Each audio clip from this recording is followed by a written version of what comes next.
How to use Gmail templates feature. First, you want to simply open your Gmail on a web browser over here, and once you're inside your web browser, what you want to do is you want to simply turn on the desktop site.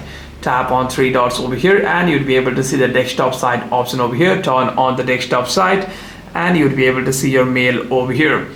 After that, you want to simply pinch and zoom and tap on this settings option over here. Tap on see all settings, and inside your see all settings you want to simply swipe over here and you want to simply tap on advanced over here. By doing so, you'd be able to see the templates option over here. You want to simply enable it from here, and once you have done so, you'd be able to use your templates. Composing another email over here, you can simply tap on compose your email and you'd be able to see all available templates on here. You can simply tap on this more option over here at the bottom, and if you have any kinds of templates, you'd be able to see it over here. Hope this video was helpful, and if you have any further questions, make sure to leave a comment down below, and I'll see you guys on the next one.